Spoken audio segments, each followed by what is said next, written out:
In 1824, deep in the wilderness, an isolated family cut off from society for generations faced starvation and extinction.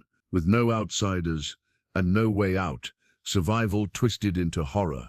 The family turned inward, producing children among themselves to keep their bloodline alive.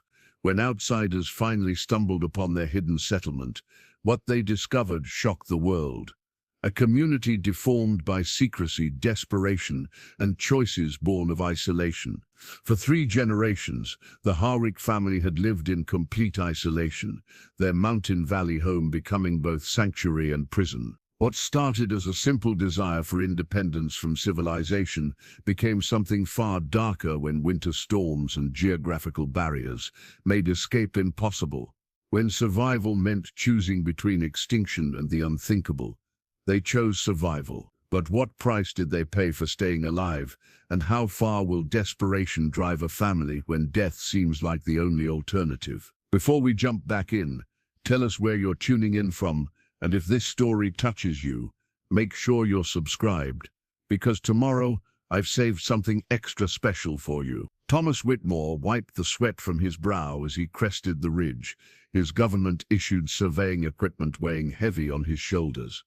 The Montana Territory stretched endlessly before him, a maze of valleys and peaks that the federal government needed mapped for future settlement. He had been walking for 3 days since leaving his base camp, following what appeared to be an ancient game trail deeper into the wilderness than any white man had ventured. The leather-bound journal tucked inside his coat contained careful notions of his route, sketches of geographical features, and observations about the land's potential for agriculture and mining. Thomas took pride in his methodical approach to surveying, his detailed records that would guide future expeditions into these remote regions. As he descended into a narrow valley, hidden between towering granite walls, something caught his attention. Smoke, thin wisps rising from what appeared to be a cluster of crude buildings, nestled against the valley floor. Thomas stopped, removing his spyglass to get a better look.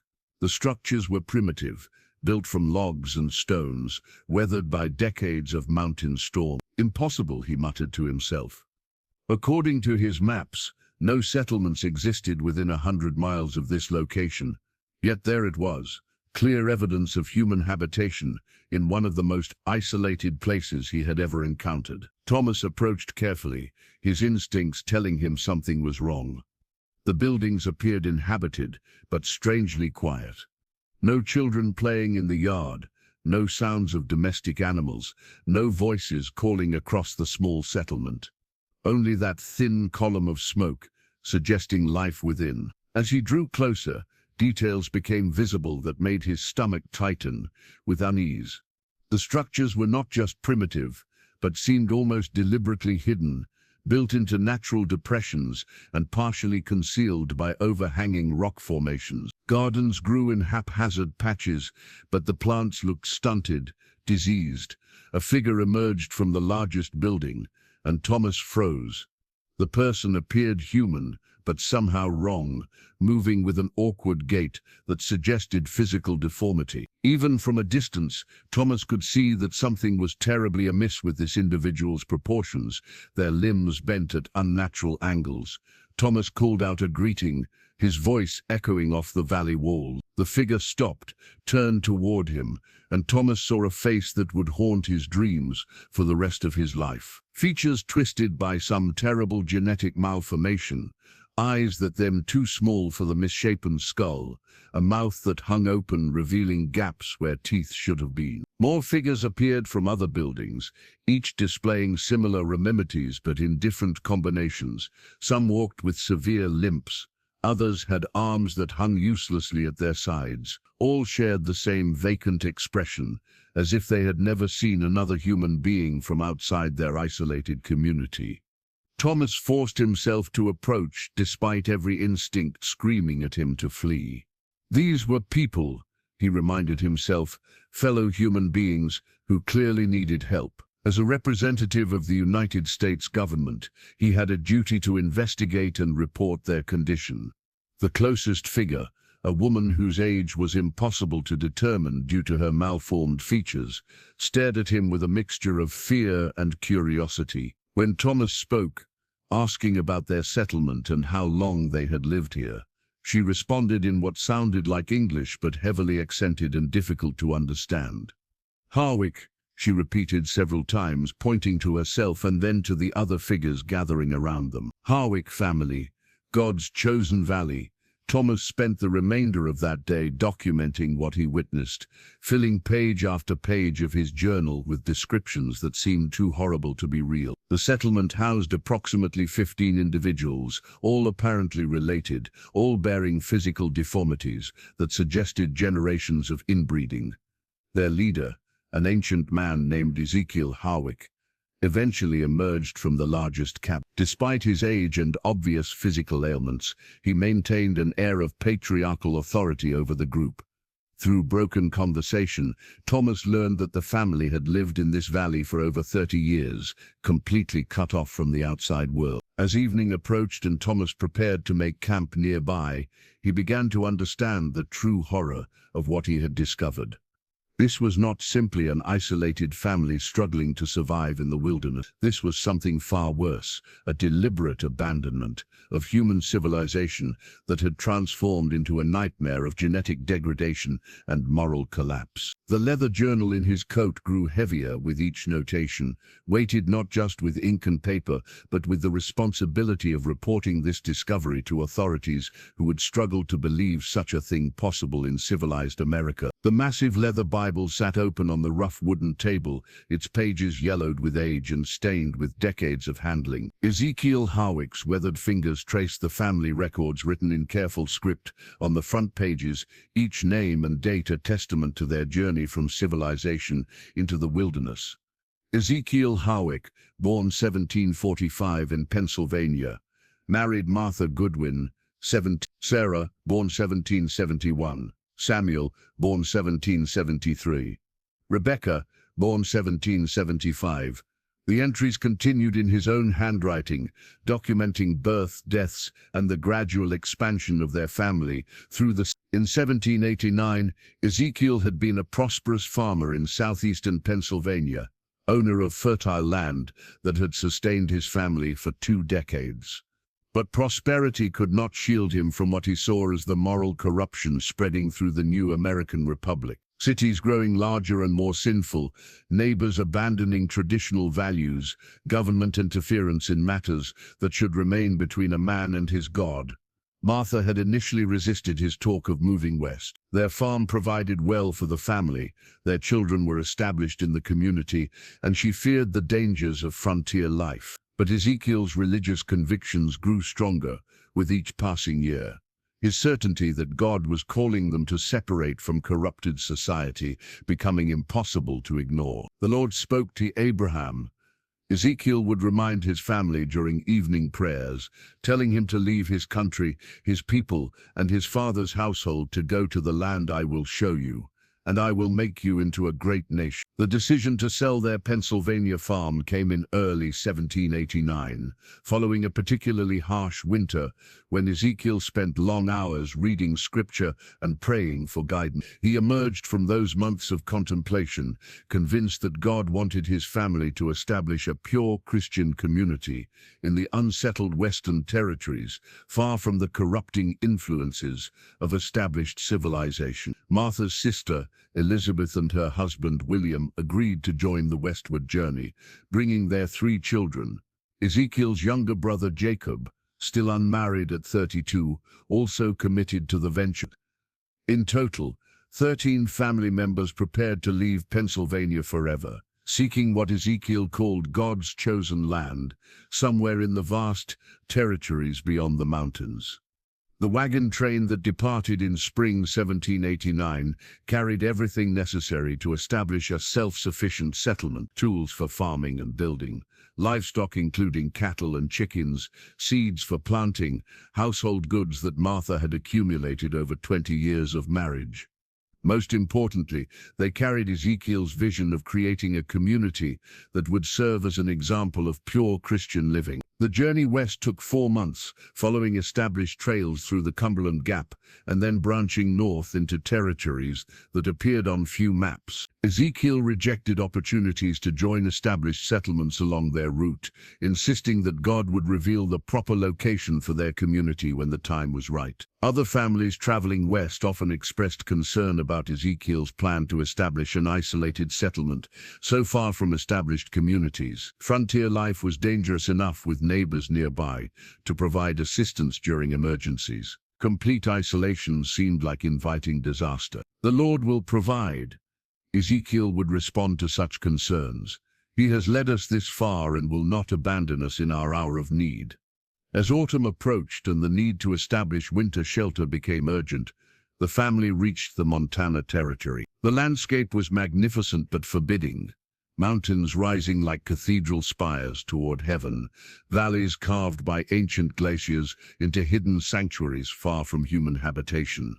When Ezekiel first saw the narrow valley that would become their home, he fell to his knees in prayer. Granite walls rose on 3 sides, creating natural protection from wind and weather. A stream provided fresh water year-round, while meadows offered grazing for livestock and potential farmland. Most importantly, the valley's location seemed perfect for the isolated community he envisioned. "This is the place," he announced to his family. "This is where God wants us to build his kingdom on earth." Martha looked around the valley with mixed emotions. It was beautiful, certainly, but so remote that she wondered if they would ever see another human being from outside their family. The nearest settlement lay hundreds of miles to the east, across terrain that would be difficult to traverse even in favorable weather. But Ezekiel's certainty was absolute, and Martha had long ago learned to trust her husband's spiritual guidance. If God had led them to this place, she would make it work through determination and faith. The family began construction immediately, racing against the approaching winter to build adequate shelter for 13 people and their livestock. The hand-carved wooden cross stood 8 feet tall at the center of their new settlement, its rough surface bearing the inscription, "God's Chosen Valley 1790," etched deep into the pine. Ezekiel had spent weeks crafting it during their first winter, working by firelight when the mountain storms made outdoor labor impossible. The cross served not only as a symbol of their faith, but as a declaration that this land now belonged to God's chosen people. October 1789 brought the first snows to the valley, and the Harwick family worked with desperate urgency to complete their initial shelter. The main cabin grew slowly from logs cut from the pine forest that covered the valley's eastern slope. Ezekiel and his sons Caleb and Samuel felled trees with methodical precision, while Jacob and William notched the logs and fitted them together with skills learned in Pennsylvania.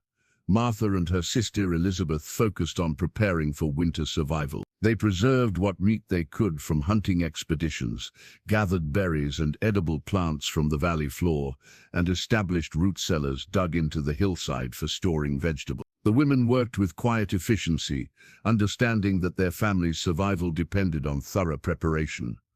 The children adapted to frontier life with the resilience of youth. Sarah and Rebecca helped their mother with domestic tasks, while the younger ones gathered firewood and tended the livestock. Even at their young ages, they understood that everyone must contribute to the family's survival in this remote place. By November, the main cabin stood complete, its thick log walls chinked with mud and moss to keep out the mountain cold. A massive stone fireplace dominated one wall, built from granite stones that Samuel and Caleb hauled from the stream bed. The structure measured 30 feet by 20 feet, large enough to house the entire family during the harsh mountain winter. Additional buildings rose as time and materials allowed: a barn to shelter their livestock, a smokehouse for preserving meat, a workshop where the men could repair tools and build furniture. Each structure represented not just shelter but a step toward the self-sufficient community that Ezekiel envisioned. The valley's natural features provided both advantages and challenges for their settlement. The stream that ran through its center never froze completely, ensuring fresh water throughout the winter months. The pine forest offered unlimited building materials and fuel for heating. Meadows provided grazing for their cattle and horses. while the rich soil seemed perfect for establishing gardens and crop fields. However, the same geographical features that made the valley an ideal sanctuary also created unexpected problems. The narrow entrance through which they had arrived became impassable during heavy snows, effectively trapping them in their mountain refuge. What had seemed like divine providence in summer revealed itself as potential imprisonment once winter arrived. Ezekiel spent long hours in prayer and Bible study, seeking confirmation that God had indeed led them to this place. The wooden cross he carved became his daily reminder that their suffering served a higher purpose, that isolation was the price of maintaining spiritual purity in a corrupted world. "We are like Noah's family in the ark," he would tell them during evening prayers gathered around the massive fireplace, "preserved by God's grace, while the world around us drowns in sin and wickedness." The first winter tested their faith and preparation in ways none of them had anticipated. Storms lasting days at a time buried the valley under snow that reached the cabin's eaves. Temperatures dropped so low that water froze solid in containers kept near the fire. Food supplies dwindled faster than expected, forcing the family to ration carefully to survive until spring. Martha struggled with moments of doubt during the darkest days of that winter. Lying beside Ezekiel in their small sleeping area, listening to wind howl through the valley like voices of the damned, she wondered if her husband's religious visions had led them into a trap rather than toward salvation. But spring arrived eventually, bringing relief from the brutal cold and confirmation that they had survived their first test in God's chosen valley. Snow melted to reveal that their livestock had endured the winter in reasonable condition, while seed stores remained adequate for planting their first crops. The family emerged from their cabin sanctuary with renewed determination to build something permanent in this remote place. Gardens were planted in the rich valley soil, while plans were made for expanding their settlement with additional cabins and workshops. Ezekiel carved the date 1790 into his wooden cross, marking not just their survival, but their commitment to making this valley their permanent home. Whatever challenges lay ahead, they would face them as God's chosen people in God's chosen land. Martha's large iron cooking pot bore the scars of that terrible first winter, deep scratches from metal spoons scraping desperately for every last morsel of food, burn marks from being placed too close to the fire in attempts to extract nutrition from bones and scraps that would normally be discarded. The pot had become the center of their survival, a vessel that held not just their meager meals, but their hopes of lasting until spring. December 1790 brought storms unlike anything the Pennsylvania-born family had ever experienced. Snow fell for 6 consecutive days, accumulating to depths that buried their cabin's windows and made travel beyond the immediate settlement impossible. The narrow entrance to their valley disappeared under drifts that would remain impassable until late spring. Inside the main cabin, 13 people crowded around the massive stone fireplace, sharing body heat and the meager warmth from their carefully rationed firewood. The children huddled together under every available blanket, while the adults took turns maintaining the fire that meant the difference between survival and freezing death. Food became an obsession that dominated every waking moment. The hunting that had supplemented their diet during autumn was now impossible, with game either driven to lower elevations or hibernating beyond their reach. Their stored meat dwindled with alarming speed, each meal requiring careful calculation to ensure the remaining supplies would last until spring. Martha found herself scraping the bottom of that iron pot with increasing desperation, trying to extract every possible bit of nutrition from whatever ingredients remained available. Bones were boiled repeatedly to make thin broths. Vegetable scraps were saved and recooked until they disintegrated. Even leather goods were considered potential sources of sustenance. "The Lord is testing our faith," Ezekiel reminded his family during their evening prayers, though his own voice carried undertones of worry that had not been present during their journey west. Job suffered greater hardships and remained faithful to God's plan. But faith provided little comfort when William and Elizabeth's youngest child, 3-year-old Thomas, developed a fever that would not break. Without access to medical care or even basic medicines, the family could only watch helplessly as the boy grew weaker, despite Martha's desperate attempts to nurse him back to health. Thomas died on January 15, 1791, the first member of their community to perish in God's chosen valley. The ground was frozen too hard for burial, forcing them to store his small body in the unheated barn until spring would allow proper interment. The psychological impact of having a child's corpse nearby throughout the remainder of winter tested even Ezekiel's unwavering faith. Elizabeth never recovered from her son's death. She withdrew into silent grief, refusing food that might sustain other family members, and spending hours staring into the fire with vacant eyes. Her husband William grew increasingly bitter, questioning aloud whether Ezekiel's religious visions had led them into a trap rather than towards salvation. "We could have stayed in Pennsylvania," William muttered during particularly dark moments. "Our children would be warm and fed instead of dying in this God-forsaken wilderness." Such challenges to Ezekiel's authority created dangerous tensions within their small community. Survival required absolute cooperation and shared purpose, but grief and desperation were undermining the unity that had sustained them during their westward journey.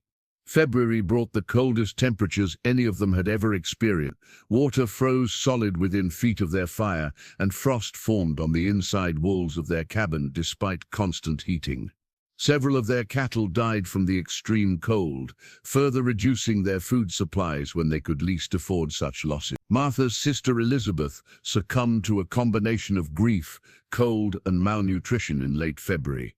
Her death left William a widower with 2 surviving children, bitter and angry at Ezekiel for leading them into what he now saw as certain doom. "This is not God's chosen valley," William declared after Elizabeth's death.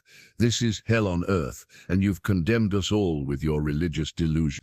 Ezekiel responded with increased fervor in his prayers and Bible readings, desperately seeking confirmation that their suffering served some divine purpose. The wooden cross he had carved stood buried under snow outside their cabin, invisible, but symbolic of the faith that was being tested by circumstances beyond human endurance.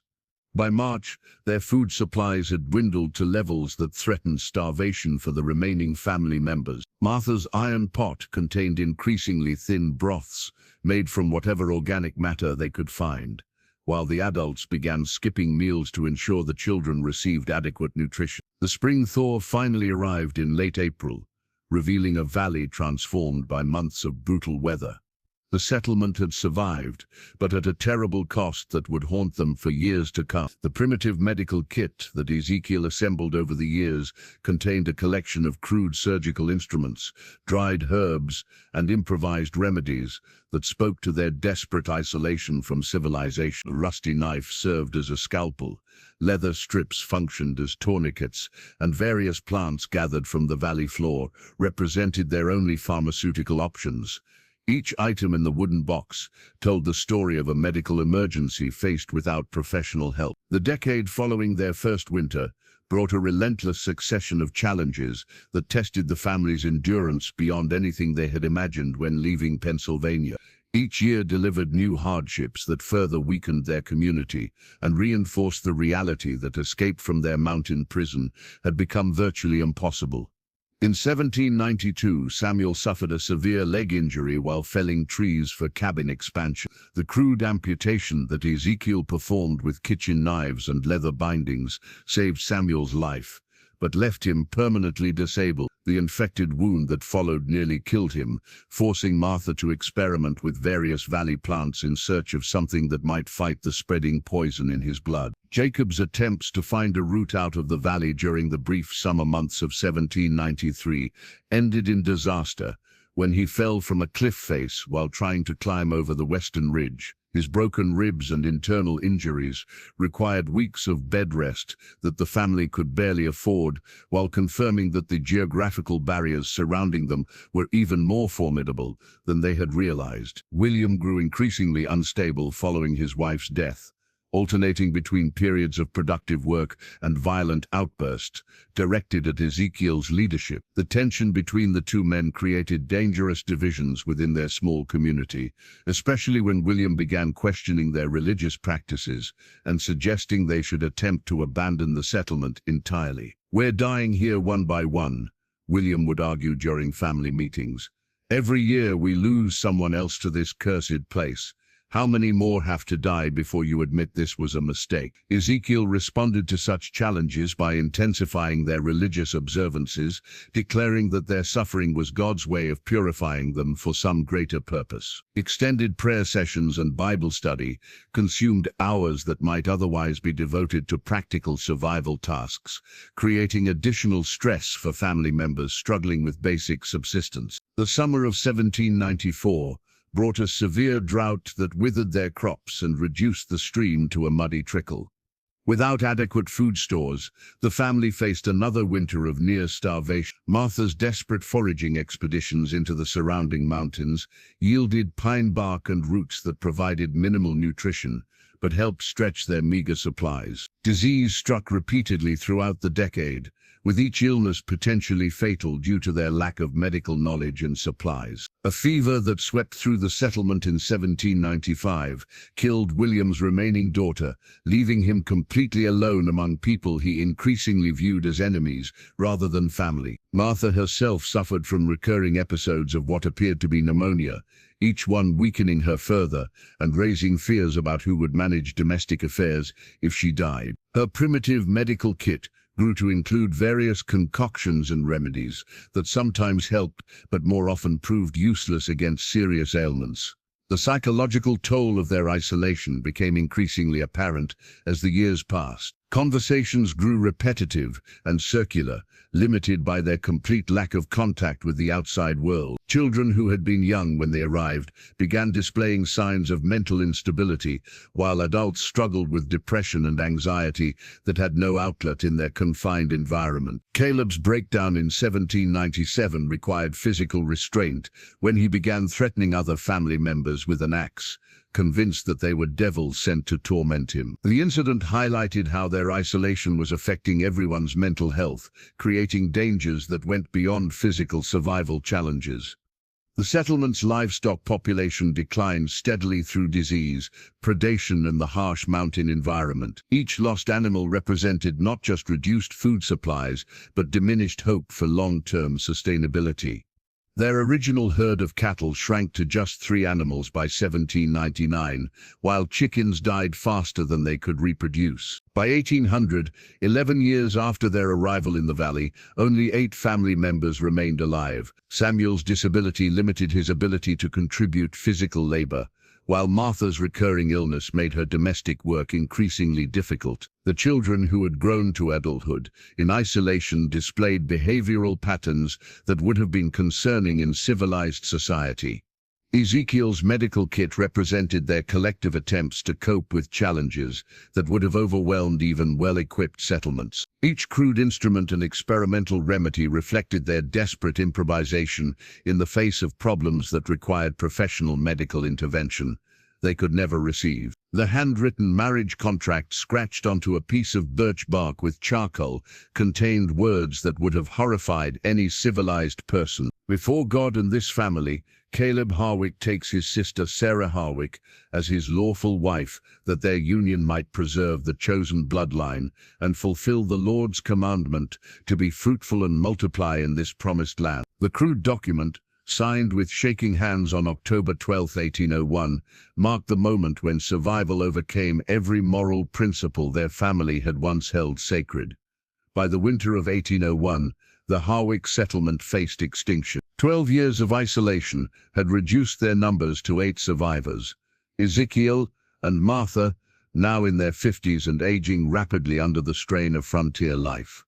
Their children Caleb, Sarah, Samuel, and Rebecca, all unmarried adults in their 20s and 30s, Jacob, Ezekiel's brother, whose mental state had deteriorated significantly, and William, bitter and increasingly unstable since losing his entire immediate family to the valley's harsh conditions. The mathematical reality of their situation had become impossible to ignore. Without new births, their community would die out within a generation. The nearest settlement lay hundreds of miles away across terrain that had proven impossible to traverse, making contact with potential marriage partners completely unrealistic. They faced a choice between extinction and violating every taboo their Christian upbringing had taught them to consider sacred. Ezekiel spent weeks in prayer and Bible study, desperately searching scripture for precedents that might justify what his practical mind told him was necessary for survival. He found comfort in the story of Lot's daughters, who had preserved their father's bloodline after the destruction of Sodom and Gomorrah. He cited Abraham's marriage to his half-sister Sarah, and the children of Adam and Eve, who must have intermarried to populate the earth. The Lord works in mysterious ways, Ezekiel told his family during a gathering, that would determine their future. When Noah's family emerged from the ark, they were the only people left on earth. God commanded them to replenish the world, and they obeyed, despite the difficulties such obedience might have required. Martha listened to her husband's theological arguments with growing horror, understanding where his reasoning was leading, but unable to accept the implications. Ezekiel, this is not what God intended when he led us to this place. There must be another way. But alternatives had been exhausted through years of failed attempts to establish contact with the outside world. Every effort to find escape routes from the valley had ended in injury or near-death experiences. Their isolation was complete and apparently permanent, leaving them with choices that would have been unthinkable in Pennsylvania. Caleb and Sarah had grown closer during their years of shared hardship, their relationship evolving beyond normal sibling bonds into something that approached romantic attachment. In a normal society, such feelings would have been suppressed and redirected toward appropriate partners. In their isolated valley, these emotions represented their only hope for producing the next generation. The children of Adam and Eve faced the same challenge. Caleb argued when the family gathered to discuss their option. Every human being alive today descends from unions that would be considered improper under normal circumstances. But these are not normal circumstances. Rebecca wept openly during these discussions, understanding that she would likely be expected to marry either Samuel or Jacob to contribute to the community's survival. Samuel's disability made him less capable of fathering healthy children, while Jacob's deteriorating mental state raised questions about his fitness as a husband and father. William opposed the entire plan with violent anger, seeing it as the final abandonment of everything civilized and decent. "You're talking about turning us into animals," he shouted during one particular heated family meeting. "This is not survival, it's damnation." Ezekiel's response revealed how completely his worldview had adapted to their circumstances. "We are not bound by the laws of corrupted civilization," he declared. "We are God's chosen people in God's chosen land, and we must do whatever is necessary to preserve his divine plan for our bloodline." The marriage ceremony that united Caleb and Sarah took place beside Ezekiel's wooden cross, with family members serving as reluctant witnesses to vows that violated every social taboo they had been raised to respect. Martha participated with obvious reluctance, while Rebecca sobbed throughout the entire ritual. That crude marriage contract, written on birch bark, represented more than a union between two individuals. It marked the moment when the Harwick family crossed a line from which there could be no return, when survival became more important than morality, when isolation finally corrupted everything they had once considered sacred. The child's deformed doll was crafted from scraps of fabric and stuffing made from pine needles. But its most disturbing feature was deliberate, one arm shorter than the other, eyes positioned asymmetrically on the misshapen head, a twisted mouth that seemed to mirror the physical abnormalities becoming common among the valley's youngest residents. Little Mary Harwick, Caleb and Sarah's firstborn, played with her doll as if its deformities were perfectly normal, because in her isolated world, they were. The first pregnancy resulting from the siblings' union brought both hope and terror to the Harwick settlement. Martha attended Sarah's difficult labor in the spring of 1803, praying desperately that the child would be born healthy despite the circumstances of its conception. When Mary emerged after 18 hours of painful delivery, her physical abnormalities were immediately apparent, but not severe enough to threaten survival. Mary's left arm was significantly shorter than her right, ending in a hand with only 3 functional fingers. Her face showed subtle asymmetry, with one eye positioned slightly higher than the other, giving her a perpetually quizzical expression. Most concerning to Martha was the child's slow development. Mary was delayed in sitting up, walking and speaking, suggesting mental as well as physical impacts from her parents' close blood relationship.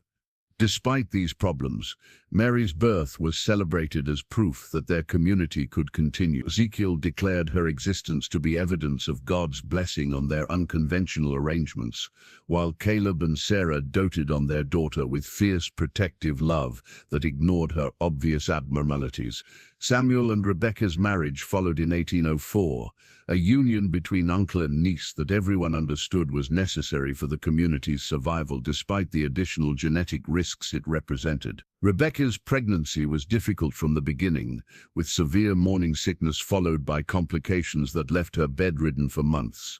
Their son Benjamin was born in early 1805 with more severe deformities than his cousin Mary. His spine was curved, creating a pronounced hunchback that would affect his mobility throughout life. His legs were of unequal length, forcing him to walk with a pronounced limp. Most troubling, Benjamin showed signs of mental retardation that became more apparent as he grew older. The pattern of problematic births continued with each subsequent pregnancy. Sarah's second child, born in 1806, lived only 3 days before succumbing to internal abnormalities that made survival impossible. Rebekah's second pregnancy ended in peerage, while her third child survived birth but died before his first birthday, from complications related to his severe physical deformities. Martha found herself serving as the settlement's only medical practitioner, midwife and childcare provider for an increasingly challenging population of children. Her primitive medical knowledge was completely inadequate for dealing with the complex health problems that resulted from inbreeding, yet she was their only option for care. The children who survived displayed a range of physical and mental abnormalities that would have required specialized medical care in civilized society. Club feet, cleft palates, missing limbs and various internal deformities became common. Mental retardation appeared in varying degrees, with some children developing normally until age 2 or 3 before their progress stopped entirely. Perhaps most disturbing was how quickly these abnormalities became normalized within their isolated community. Children played together without seeming to notice their differences, while adults adapted their expectations to accommodate limitations that would have been shocking in normal society. Mary's doll represented this normalization of deformity in miniature. Rather than creating toys that reflected ideal human forms, the children crafted playthings that mirrored their own abnormalities. To them, asymmetrical faces and shortened limbs were simply variations of normal human appearance. Jacob's mental deterioration accelerated during this period, possibly triggered by the stress of witnessing his family's transformation into something he could no longer recognize as human. He began talking to invisible companions and laughing at inappropriate times, while his personal hygiene declined to levels that made him difficult to tolerate in their confined living spaces. William's opposition to the intermarriage policy intensified as he watched the results of their reproductive experiments. He began referring to the children as abominations and monsters, creating dangerous tensions within the family unit that required careful management to prevent violence. By 1810, the second generation of Valley-born Harwicks numbered 6 surviving children ranging in age from infant to 7 years old. Each displayed some combination of physical and mental abnormalities that reflected their parents' close genetic relationship, while their behavior patterns suggested psychological impacts from growing up in such an isolated and abnormal environment. The children's games often involved scenarios that would have disturbed normal society but seemed natural to them. They played family in ways that replicated their parents' unconventional relationships, showing that they were absorbing patterns of behavior that would perpetuate their community's departure from civilized norms. Ezekiel's walking stick was carved from gnarled mountain oak, its surface covered with biblical verses etched deep into the wood and family names added over the years as each member earned their place in his divine hierarchy. "Be fruitful and multiply" curved around the handle, while the Lord's chosen people ran down its length in careful script. Near the bottom, newer inscriptions listed the names of grandchildren whose births he proclaimed as evidence of God's continued blessing, despite their unconventional origins. The patriarch's authority over his isolated family had evolved into something approaching absolute rule. By 21 years of complete separation from outside civilization had transformed Ezekiel from a religious farmer into a prophet who claimed direct communication with God about his family's destiny. The walking stick served as both support for his aging body and symbol of the patriarchal power he wielded over every aspect of their lives. Each morning, Ezekiel would emerge from the main cabin carrying his carved staff, using it to point toward tasks that needed completion or family members who required correction. The verses inscribed on its surface provided biblical justification for decisions that would have seemed bizarre or cruel to outside observers, but had become accepted practice within their valley community. "Jacob has been speaking to demons again," Ezekiel announced during one morning gathering, his walking stick indicating his brother, whose mental deterioration had accelerated significantly. "We must pray for his soul and restrict his access to the children until the evil spirits depart." Such pronouncements carried the weight of divine commandment within their isolated society. Jacob's increasing instability had indeed become problematic, but Ezekiel's solution involved confinement and religious ritual rather than compassionate care for someone suffering from obvious mental illness. The family's daily routines had evolved into rigid patterns that revolved around Ezekiel's interpretation of divine will. Morning prayers lasted for hours, with family members required to confess sins and seek forgiveness for thoughts or actions that violated their community's increasingly strict moral code. Evening services included extended Bible readings and discussions of how their isolation served God's greater plan. Children who showed signs of questioning these practices faced immediate correction. When young Benjamin asked why they never saw other people besides their family, Ezekiel's response was swift and harsh. "God has chosen us to be separate from the corrupted world," he declared, striking the ground with his walking stick for emphasis. Curiosity about the outside world is temptation from Satan. The physical punishments that Ezekiel administered with his walking stick became more frequent as the years passed. Family members who failed to demonstrate adequate religious devotion, who questioned his decisions, or who showed insufficient gratitude for their isolated existence, faced painful consequences that served as examples to others. Martha's attempts to moderate her husband's increasingly harsh rule were met with accusations of insufficient faith. When she suggested that some of the children might benefit from gentler treatment of their disabilities, Ezekiel responded by increasing religious observances and declaring that physical abnormalities reflected spiritual shortcomings that required prayer and discipline to overcome. "The Lord tests us through these imperfect children," he would explain while pointing his carved staff toward the youngsters who struggled with their various deformities. "Our faith must be strong enough to love them despite their flaws and guide them toward spiritual perfection." The valley itself had begun to reflect their community's departure from normal human society.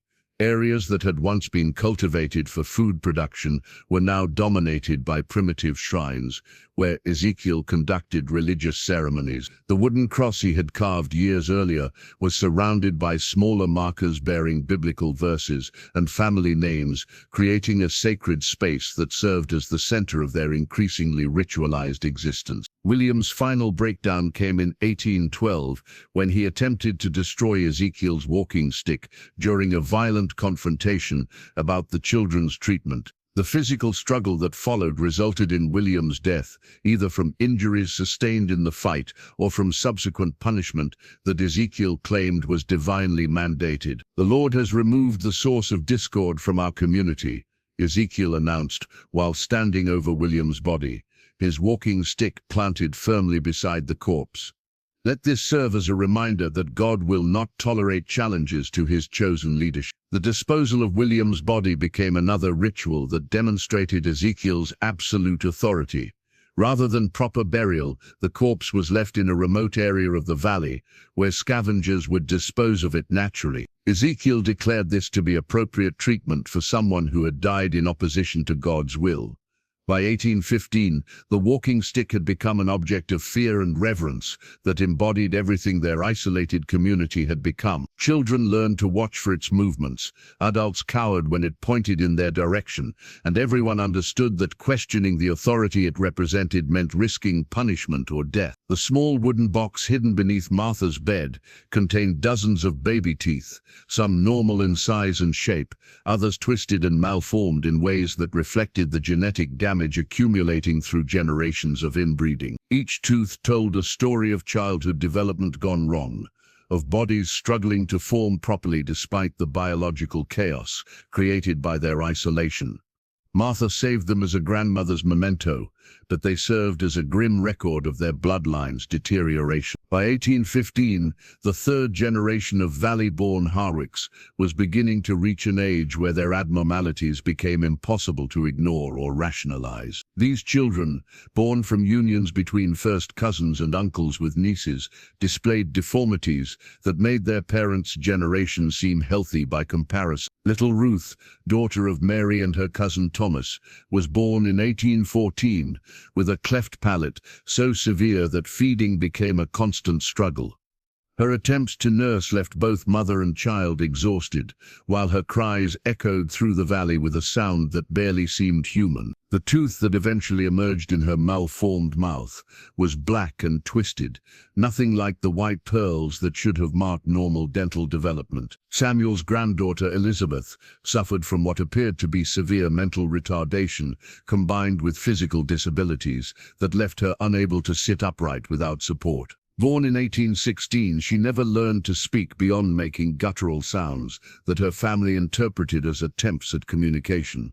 The few teeth that emerged in her mouth grew at odd angles, creating a smile that was both heartbreaking and disturbing. Martha's collection of baby teeth grew steadily as each child reached the age where their primary teeth began falling out. The normal teeth were rare treasures that she handled with special care, while the deformed ones served as evidence of what their isolation was doing to the family's genetic heritage. Young Peter, born to Rebecca and her nephew in 1817, displayed a combination of physical and mental abnormalities that challenged even his family's adapted expectations. His head was unusually large, creating the appearance of hydrocephalus, while his limbs remained small and weak. The teeth that emerged in his oversized mouth were so malformed that eating solid food became virtually impossible.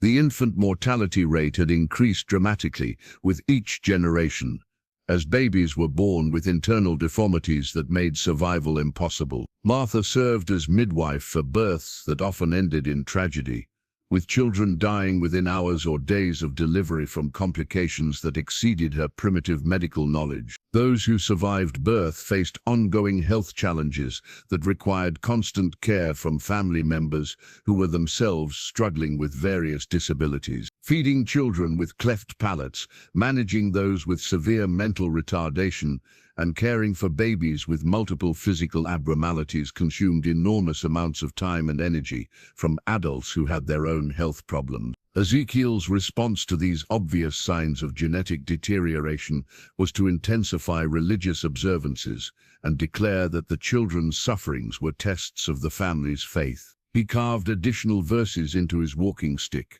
adding references to Job's trials and God's mysterious ways that mortal minds could not comprehend. The Lord sends us imperfect vessels to test our love and devotion, he would preach during extended prayer sessions. These children are angels in disguise, sent to strengthen our spiritual resolve and prepare us for heavenly rewards.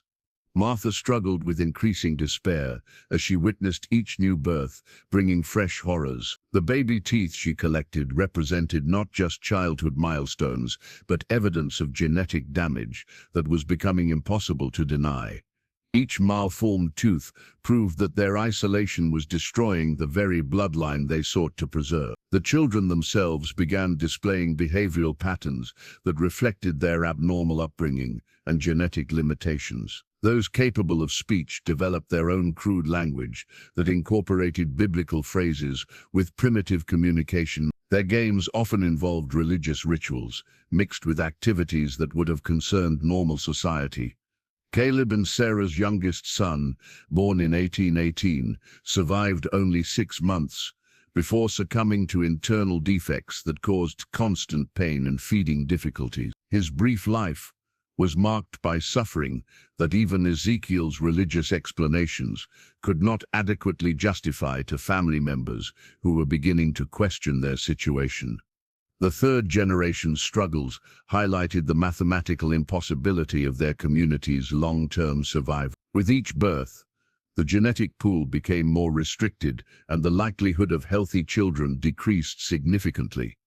Martha's collection of deformed baby teeth served as a physical reminder that their bloodline was failing despite all their sacrifices and suffering. By 1820, the valley housed a population that bore little resemblance to the healthy family that had arrived 31 years earlier. The survivors represented a genetic experiment gone horribly wrong, sustained only by religious fanaticism and the geographical barriers that prevented escape from their mountain prison. The hunting knife's blade was permanently stained with blood that no amount of scrubbing could remove. Dark streaks that had seeped into the metal during the winter of 1820 when desperation drove the Harwick family beyond the final boundaries of human civilization. Caleb kept the knife hidden in his cabin, ashamed of what it represented, but unable to dispose of the weapon that had enabled his family's survival during their darkest hour. The winter of 1820 brought the worst weather conditions the valley had experienced since the family's arrival 31 years earlier. Snow began falling in October and continued with relentless intensity through February, accumulating to depths that buried their cabins and made movement between buildings nearly impossible. Temperatures dropped to levels that froze their water supplies solid and killed most of their remaining livestock. Food shortages reached critical levels by December. Their stored supplies, already inadequate due to poor harvests and the increasing number of mouths to feed, dwindled rapidly as the family rationed desperately to survive. The children, many already weakened by their genetic abnormalities, began showing signs of severe malnutrition that threatened their lives. Samuel, now in his late 40s but aged far beyond his years by a lifetime of hardship and his leg disability, became the first target of violence when he attempted to claim a larger portion of their remaining food stores. His argument that his disability made him more vulnerable to starvation met with rage from other family members who were equally desperate.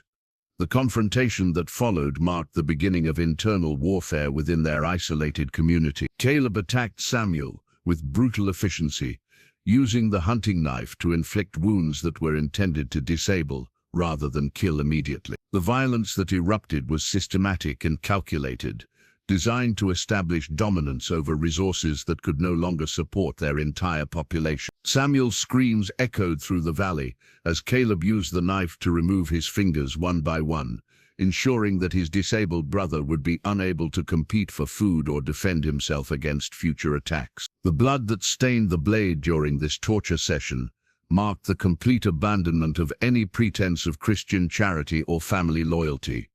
Martha attempted to intervene, but found herself restrained by other family members who had chosen sides in the struggle for survival. Her protests about Christian behavior and family bonds were met with mockery from people who had been pushed beyond the limits of civilized conduct by years of isolation and desperation. Ezekiel's response to the violence revealed how completely his religious authority had adapted to their circumstances.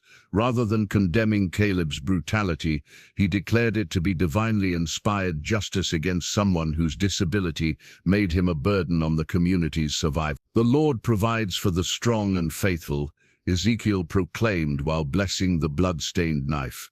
"Those who cannot contribute to our survival must not be allowed to consume resources needed by the worthy." The systematic elimination of weaker family members continued throughout that terrible winter. Jacob, whose mental illness had made him increasingly difficult to manage, was killed with deliberate efficiency when his confused behavior threatened to attract attention from any potential outside observers. Rebecca, weakened by repeated pregnancies and the stress of caring for severely disabled children, became another target when her inability to work effectively was deemed unacceptable. The knife that had been used to torture Samuel was employed to end her life with brutal pragmatism that shocked even family members who had witnessed years of moral deterioration. The children who were too disabled to contribute labor or who consumed more resources than they could provide faced elimination with the same cold calculation. Mary's daughter Ruth, whose cleft palate made feeding difficult and whose constant crying annoyed the adults,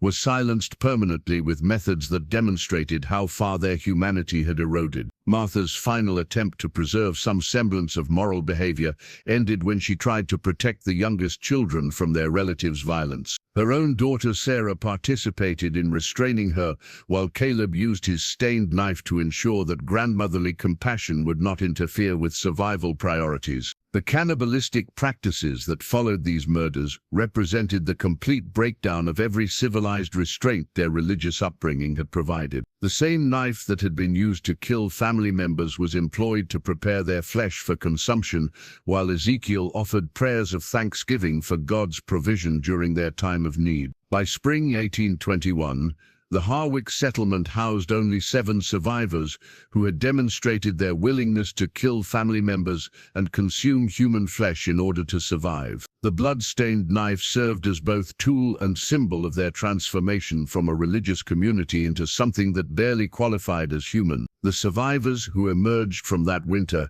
had crossed every boundary that separates civilized people from savage beasts, sustained only by geographical isolation that prevented their crimes from being discovered by outside authorities. The bundle of human hair was braided with careful precision, using locks cut from deceased family members, creating a primitive relic that Martha clutched during her final months of life. Each strand represented someone who had died in their isolated valley, from the natural deaths of their early years to the victims of recent violence and cannibalism. The hair bundle had become a sacred object that she believed contained the spirits of the departed, whispering guidance and comfort during their community's darkest hours.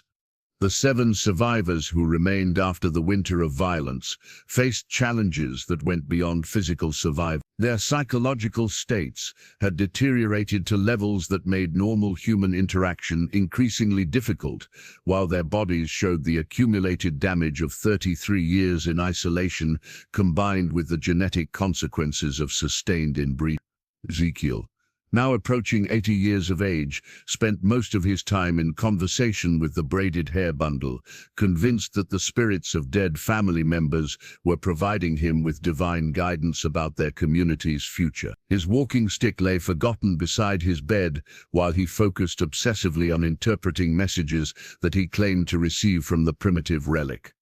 "Martha speaks to me through her mother's hair," he would announce during their irregular family gatherings. "She says the Lord is preparing to test us with one final trial before we are taken up to heaven like Elijah." Martha herself, now in her 70s and barely recognizable as the woman who had left Pennsylvania decades earlier, had developed the habit of adding new hair to the bundle whenever someone. The ritual of cutting locks from corpses and braiding them into the growing collection had become her primary spiritual practice, replacing the formal prayers that had once structured their religious observance. Caleb and Sarah's surviving children displayed behavior patterns that reflected their exposure to extreme violence and abnormal family dynamics. Those capable of speech communicated primarily through grunts and gestures, while their play activities involved reenacting the murders and cannibalistic practices they had witnessed during the previous winter. The physical deterioration of the survivors was matched by their psychological breakdown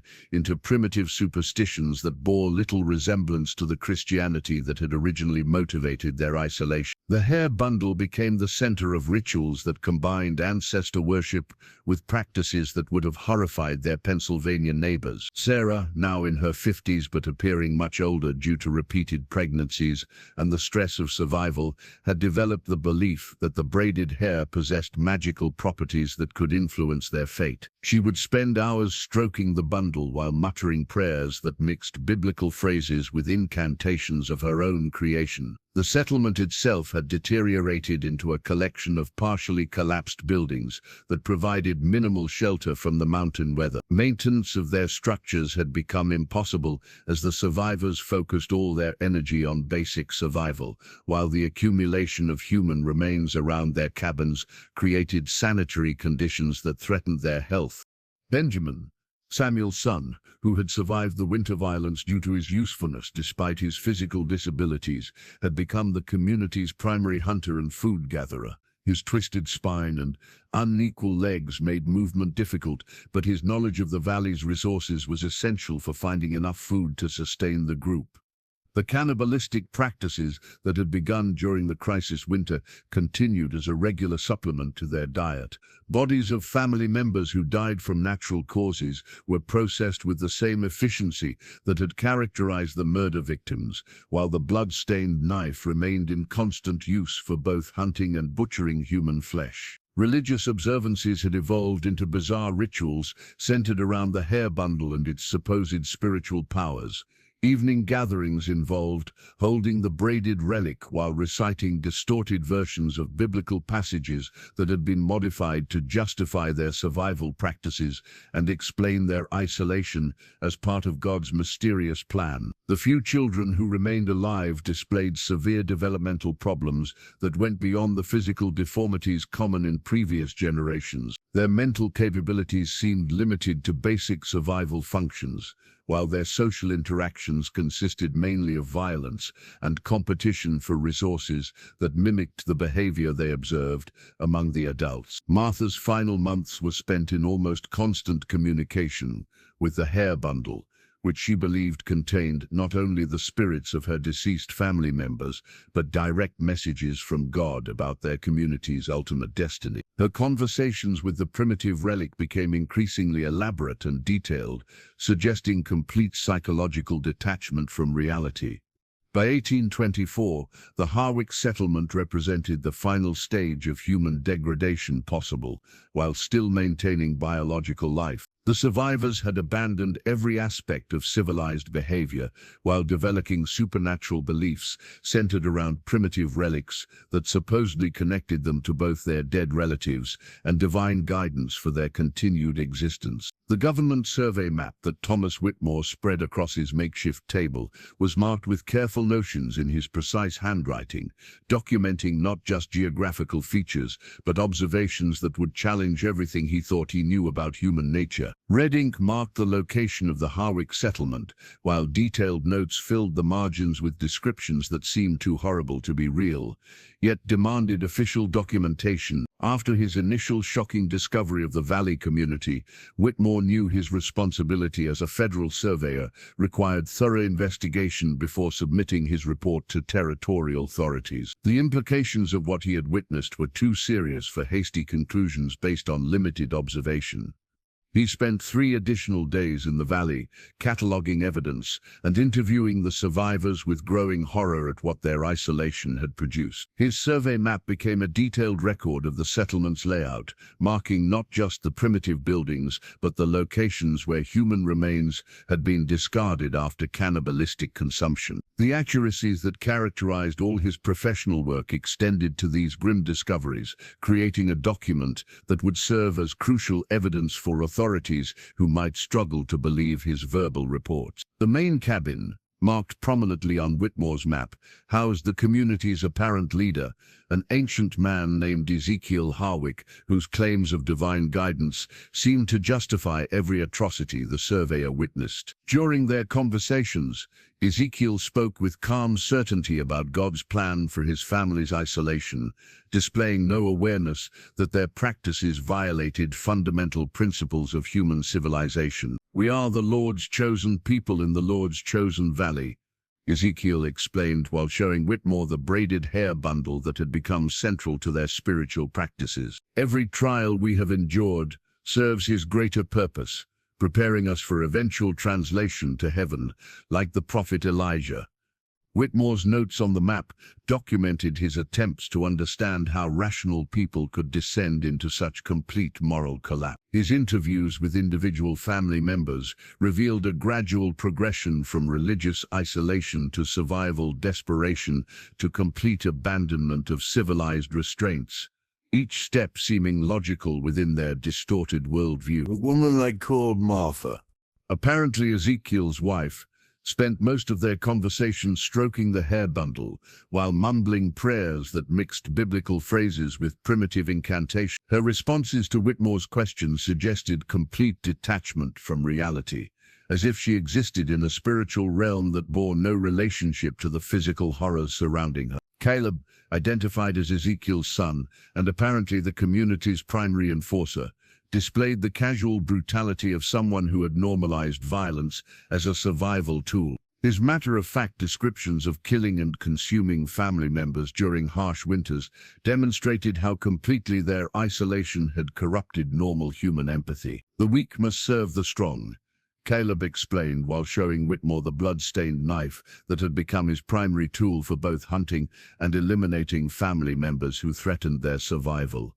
God provides for those with the strength to take what they need. The children who survived in this environment displayed developmental problems that went beyond the physical deformities resulting from inbreeding. Their behavior patterns suggested exposure to extreme violence had shaped their understanding of normal human interaction, while their communication abilities remained limited to primitive gestures and grunting sound. Whitmore's map included detailed sketches of the physical abnormalities he observed among the survivors, documentation that would be essential for medical authorities trying to understand the genetic consequences of sustained inbreeding. The drawings showed twisted spines, malformed limbs, and facial deformities that represented multiple generations of genetic deterioration. The surveyor's notes also documented the settlement's sanitary conditions, which had deteriorated to levels that threatened the health of anyone exposed to their environment. Human waste, food scraps,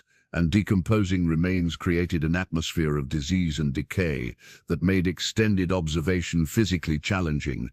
Most disturbing to Whitmore was the community's complete lack of awareness that their practices violated any moral or legal standards. They spoke about cannibalism, incest, and murder with the same casual tone that normal people might use to discuss farming techniques or weather patterns, suggesting that 35 years of isolation had created a separate moral universe. His final map notation marked the location where he made camp during his investigation, positioned at sufficient distance from the settlement to avoid contamination while maintaining the observation post necessary for thorough documentation. The physical evidence he collected, combined with detailed written records, would provide authorities with proof that such horrors could exist in civilized America.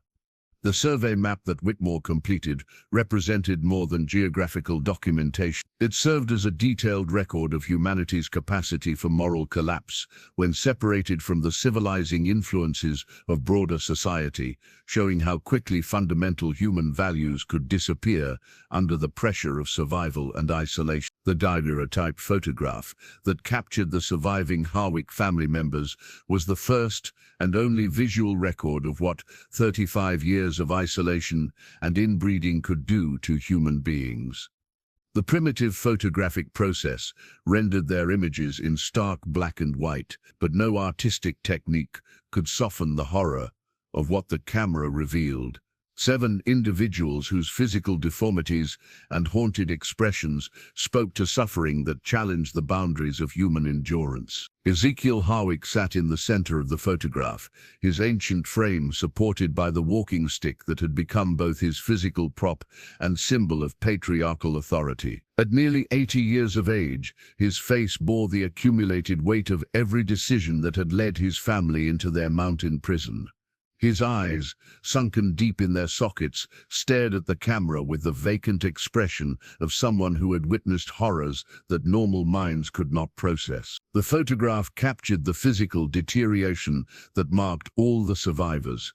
Ezekiel's hands, visible where they gripped his walking stick, showed the gnarled joints and missing fingers that resulted from decades of harsh manual labor and occasional acts of violence. His clothing, pieced together from scraps of fabric and animal hide, suggested a community that had long ago abandoned any connection to civilized material culture. Martha Harwick stood beside her husband, her once proud posture now bent with age and the weight of witnessing her family's transformation into something barely recognizable as human. The braided hair bundle that had become her most prized possession was clutched against her chest, its primitive construction visible even in the photograph's limited detail. Her face showed the blank expression of someone whose mind had retreated from reality as a protective mechanism against unbearable trauma. Caleb dominated the left side of the photograph, his powerful frame evidence of his role as the community's enforcer and primary hunter. Despite his obvious strength, the camera captured facial deformities that marked him as a product of inbreeding. Eyes positioned asymmetrically, a jaw that protruded at an unnatural angle, and scars that spoke to a lifetime of violence both given and received. Sarah appeared smaller and more fragile than her brother-husband, her body showing the accumulated damage of multiple pregnancies under primitive conditions. The photograph revealed missing teeth and a partially collapsed facial structure that suggested malnutrition and possible physical abuse. Her hands, visible in the image, displayed the calluses and deformities that resulted from decades of manual labor beyond her physical capabilities. The three surviving children clustered together in the photograph's foreground, their presence serving as the most disturbing evidence of what the Harwick bloodline had become. Benjamin, now in his 20s despite his childlike stature, showed the curved spine and unequal limbs that marked him as a product of inbreeding. His facial expression suggested mental limitations that went beyond the physical deformities visible in the photograph. Mary, Caleb, and Sarah's daughter, displayed the severe facial asymmetry and missing limbs that had characterized her generation of valley-born children. The photograph captured her shortened arm ending in a malformed hand, while her face showed the blank expression of someone whose mental development had been severely limited by genetic damage. The youngest survivor, a boy whose exact parentage was unclear due to the community's complex incestuous relationships, appeared in the photograph as a study in human genetic failure. His oversized head suggested hydrocephalus, while his small body showed the physical weakness that made his survival remarkable, given their harsh living conditions. Perhaps most disturbing was what the photograph revealed about the survivors' complete disconnection from normal human society. None of them seemed to understand the significance of having their image captured, standing or sitting with the passive compliance of people who had long ago abandoned any sense of personal agency or self-determination. Their clothing, visible in the photograph's detailed rendering, consisted entirely of crude garments fashioned from animal hides and fabric scraps. The absence of any manufactured items suggested complete isolation from the commercial networks that supplied even the most remote frontier settlements. The photograph's background revealed glimpses of their living environment, primitive structures that appeared to be partially collapsed, accumulated debris that suggested poor sanitary conditions, and an overall atmosphere of decay that spoke to a community that had abandoned maintenance of their physical surroundings. Most significantly, the daguerreotype captured something intangible but unmistakable in the survivors' expressions and postures. These were people who had been broken by their experiences in ways that went beyond physical deformity or mental limitation. Their eyes, bodies, and bearing all suggested individuals who had witnessed and participated in horrors that had fundamentally altered their understanding of what it meant to be human. The military supply list that Captain James Morrison prepared for the evacuation mission contained items that revealed both the logistical challenges of reaching the isolated valley and the humanitarian crisis his team would encounter there. 50 pounds hardtack, medical supplies for malnutrition and disease, restraints for potentially violent individuals, portable shelters, extra clothing and blankets, coffins for deceased persons requiring burial, represented the government's attempt to provide civilized assistance to people who had lived beyond civilization's reach for 35 years. Morrison received his orders from territorial headquarters 3 weeks after Thomas Whitmore submitted his initial report about the Harwick settlement. The surveyor's documentation had created a bureaucratic crisis as officials struggled to understand how such a situation could exist in American territory without government awareness or intervention. Your mission is to assess the survivors' condition and evacuate those willing and able to leave their current location, Morrison's written orders explained. Provide humanitarian assistance as circumstances permit, but remember that your primary responsibility is to document this situation for federal authorities who will determine appropriate long-term solutions. The captain assembled a team that included 2 medical personnel, a chaplain, and sufficient soldiers to handle any violence that might occur during the evacuation process. The supply list he prepared reflected his military experience in dealing with populations traumatized by warfare, though nothing in his background had prepared him for the specific challenges they would encounter in the Harwick Valley. The journey to reach the isolated settlement required 5 days of difficult travel through mountain terrain that explained how the family had remained undiscovered for so long. Morrison's team followed Whitmore's carefully marked route, but even with detailed directions, the path proved treacherous enough to require extreme caution at every step. When they finally reached the valley and encountered the Harwick survivors, Morrison's military composure was tested by conditions that exceeded his worst expectations. The primitive daguerreotype that Whitmore had shown him provided only limited preparation for the reality of meeting people whose physical and mental states challenged basic assumptions about human adaptability. "Dear God,"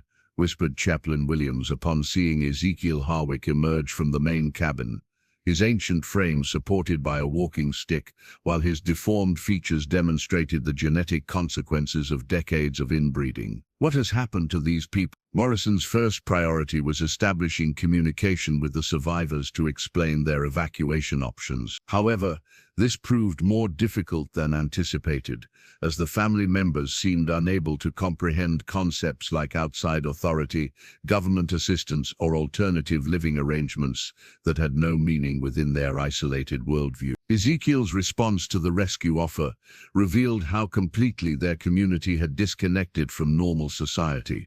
"We are God's chosen people in God's chosen valley," he declared while brandishing his carved walking stick.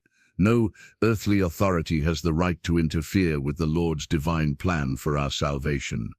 The medical examination that Dr. Harrison conducted on the survivors provided the first professional assessment of their condition. His findings, carefully documented for the military report, revealed malnutrition, untreated injuries, and genetic abnormalities that would require specialized care unavailable in frontier communities. "These people need immediate medical attention," Harrison informed Morrison after completing his preliminary examination. "But their conditions are so severe that transportation alone might kill some of them. The children especially show signs of developmental problems that go beyond physical deformities." The evacuation process was complicated by the survivors' resistance to leaving their valley home. Even those who seemed to understand the offer of outside assistance expressed fear about venturing into a world they had been taught to consider corrupted and dangerous. Martha Harwick's reaction was typical of the family's response to rescue efforts. She clutched her braided hair bundle while refusing to consider separation from the primitive relic that had become central to her spiritual existence. "The spirits of our ancestors live in this sacred valley," she explained. To leave would mean abandoning their guidance and protection. Morrison's team spent 3 days attempting to convince the survivors that evacuation was in their best interests, but made limited progress against resistance rooted in decades of isolation and religious indoctrination. The family's belief system had evolved to justify their situation as divinely ordained, making arguments about improved living conditions seem like temptations from evil forces.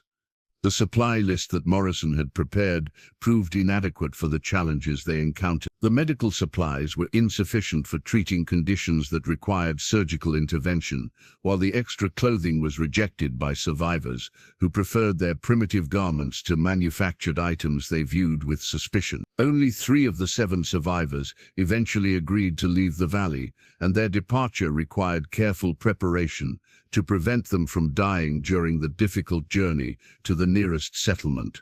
The medical report that Dr. Samuel Henderson prepared after examining the 3 Harwick survivors was written in the precise clinical terminology that medical professionals use to maintain emotional distance from cases that challenge their understanding of human suffering. Patient exhibits severe developmental abnormalities consistent with multiple generations of consanguineous reproduction, combined with malnutrition-related growth stunting and evidence of traumatic injuries from primitive living conditions. The document stated, reducing 35 years of isolation and horror to cold scientific language. The nearest settlement to the Harwick Valley was Millerville, a frontier town of roughly 300 residents who considered themselves hardy pioneers accustomed to the challenges of mountain life. Nothing in their experience had prepared them for the arrival of 3 individuals whose appearance and behavior seemed to belong to some primitive stage of human development, rather than the modern American frontier. Sarah Harwick was the first survivor to be transported to Millerville, her journey requiring careful medical supervision, as Dr. Harrison worried that the stress of leaving her valley might prove fatal. When the wagon carrying her reached the town's main street, curious residents gathered to witness what they had been told was a rescue mission for isolated settlers. The crowd's initial curiosity quickly transformed into shocked silence as they observed Sarah's physical condition. Her severe facial deformities, missing teeth, and primitive clothing created an impression that challenged their assumptions about what American citizens should look like in. Children who had gathered to witness the arrival burst into tears or hid behind their parents, while adults struggled to maintain composure in the face of such obvious human suffering. Henderson's examination revealed the full extent of Sarah's medical problems, conditions that went far beyond anything the frontier physician had encountered in 20 years of practice. His clinical notes documented malnutrition so severe that her body had never developed properly, injuries that had healed incorrectly due to lack of medical care, and genetic abnormalities that suggested significant deviation from normal human development patterns. This woman appears to be the product of sustained inbreeding over multiple generations, Dr. Henderson wrote in his confidential report to territorial authorities. Her physical and mental condition represents a level of genetic deterioration that I would not have believed possible in human beings. The implications for her offspring, should any exist, are deeply troubling. The public reaction to Sarah's presence in Millerville created challenges that local authorities had not anticipated. Town residents demanded explanations for how such conditions could exist in American territory, while expressing concern about potential disease transmission from someone whose sanitary practices had developed in complete isolation from civilized standards. Mayor Thompson found himself managing a situation that had no precedent in frontier governance. "We have a Christian duty to provide assistance to fellow human beings in need," he announced during an emergency town meeting. "But we must also consider the safety and well-being of our own families when dealing with individuals whose background remains largely unknown."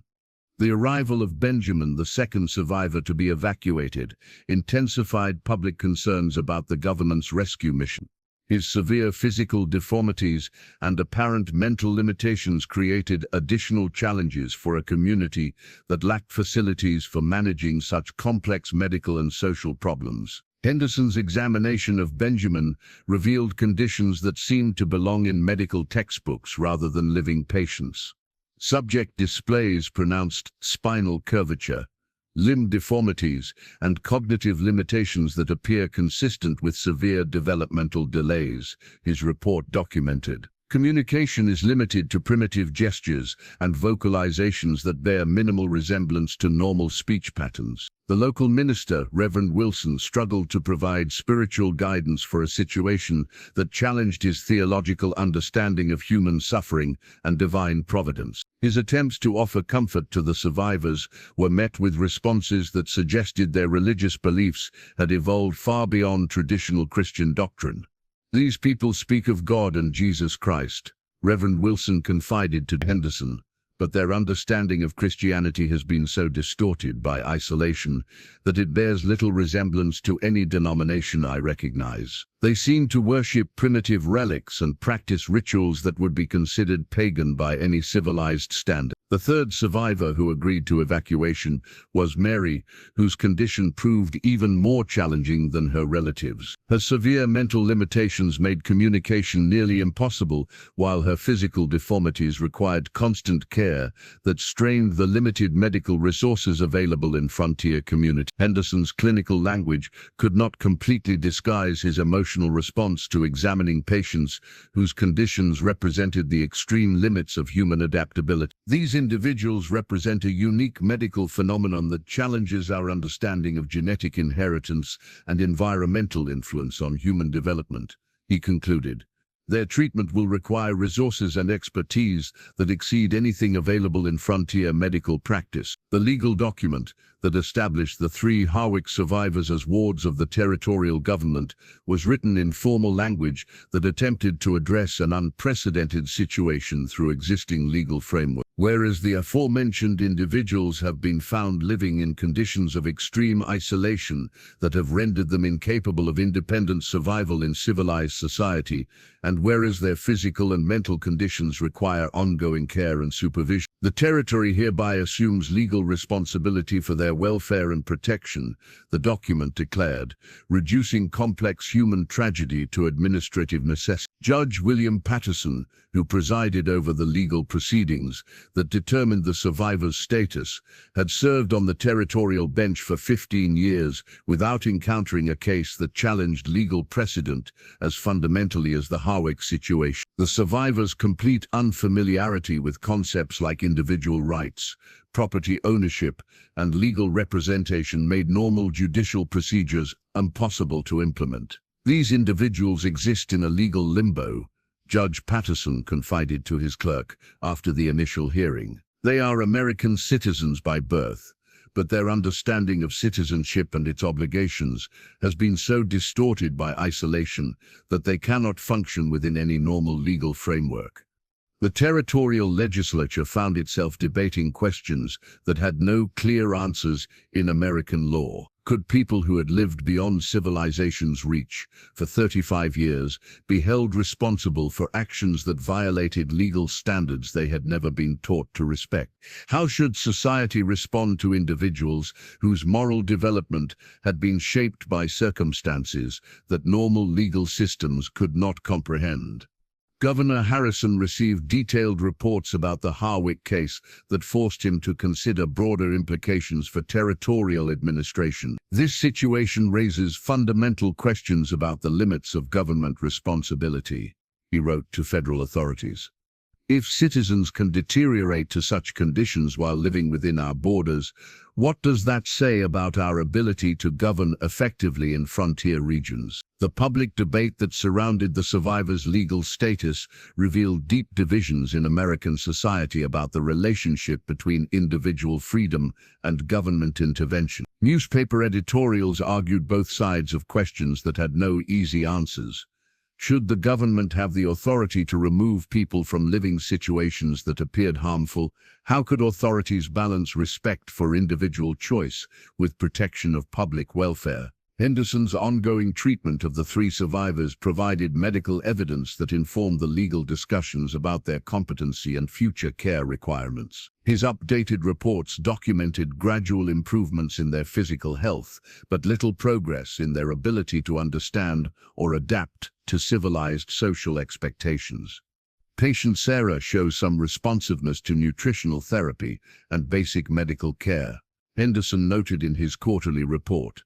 However, her attempts to communicate continue to rely on primitive gestures and vocalizations that suggest permanent developmental limitations. She appears incapable of understanding concepts like personal property, privacy, or social boundaries that are fundamental to civilized interaction. The financial burden of caring for the survivors created additional challenges for territorial authorities who lacked resources for long-term institutional care. The legal document that established their ward status included provisions for funding their support, but territorial budgets had not anticipated such unusual expenses. Religious leaders throughout the territory struggled to provide spiritual guidance for a situation that challenged fundamental assumptions about human nature and divine providence. The survivors' distorted religious beliefs, shaped by decades of isolation and trauma, could not be easily corrected through normal pastoral care. These people speak of God with apparent sincerity, reported Chaplain Davis,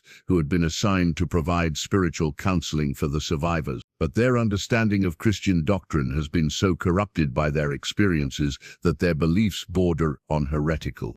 They worship primitive objects and practice rituals that seem more pagan than Christian.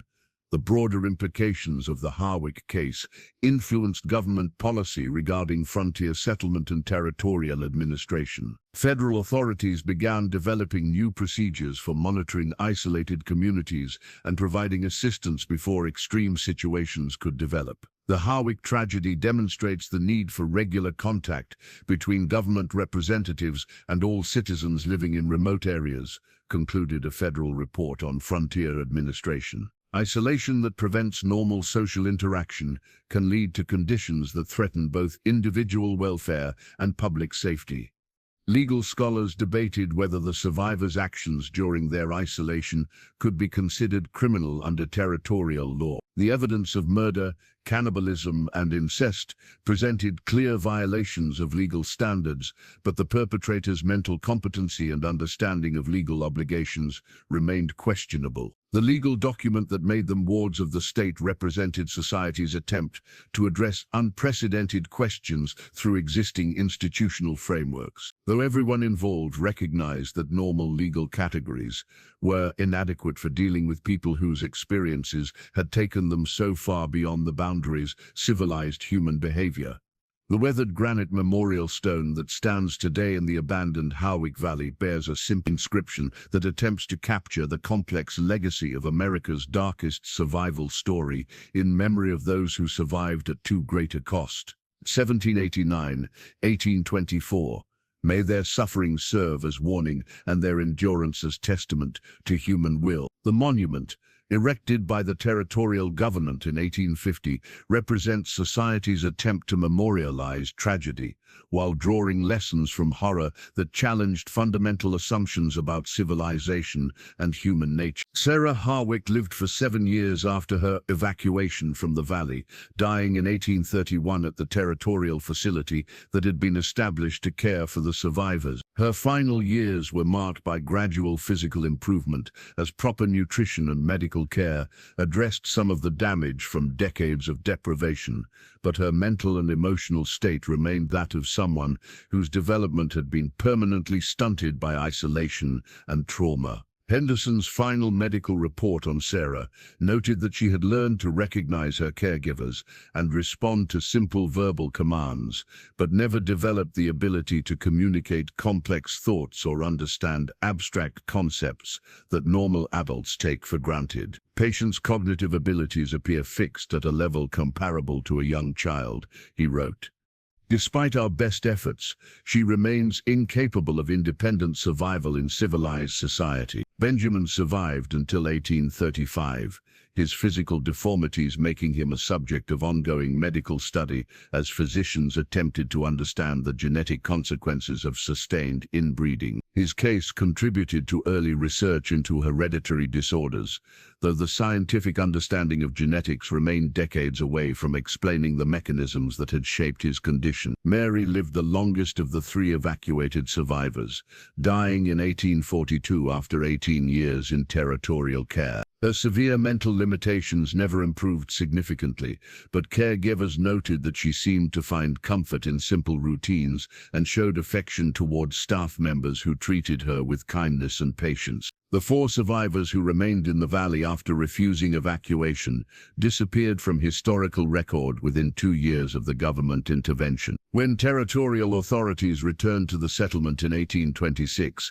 they found only abandoned buildings and scattered remains that suggested the isolated community had finally collapsed completely. Thomas Whitmore's detailed documentation of the Harwick case became the foundation for academic studies of extreme isolation and its effects on human development. His survey map and journal entries were preserved in territorial archives, serving as primary source material for researchers who sought to understand how civilized people could descend into such complete barbarism. The memorial stone erected in the valley represents more than simple commemoration of the dead.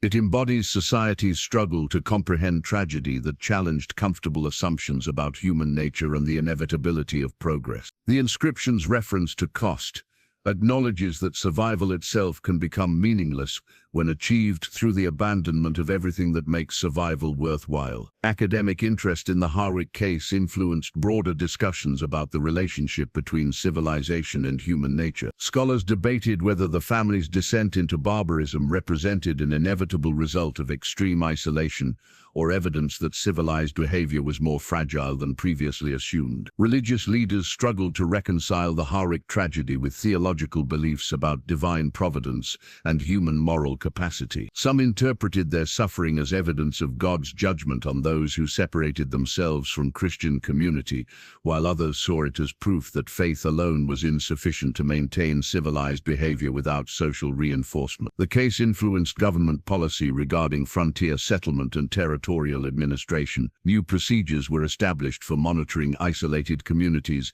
and providing assistance before extreme situations could develop. The federal government recognized that neglecting remote populations could lead to tragedies that damaged America's reputation and challenged its values. Popular culture gradually transformed the Harwick story into folklore that emphasized different aspects of their tragedy, depending on the moral lessons various storytellers sought to convey. Some versions focused on the dangers of religious extremism, others on the importance of maintaining contact with civilized society, still others on the incredible human capacity for survival under impossible circumstances. The granite memorial that stands in their abandoned valley serves as a permanent reminder that the boundaries between civilization and barbarism are thinner and more fragile than comfortable societies prefer to acknowledge. The Harwick family's journey from prosperous Pennsylvania farmers to isolated cannibals demonstrates how quickly fundamental human values can disappear when survival becomes the only priority. Today, the memorial stone remains the only evidence that 13 people once attempted to build God's kingdom in an isolated mountain valley, only to discover that paradise without community becomes hell. Their story endures as one of America's most disturbing examples of how the pursuit of purity and separation from corrupted society can lead to corruption far worse than anything they sought to escape.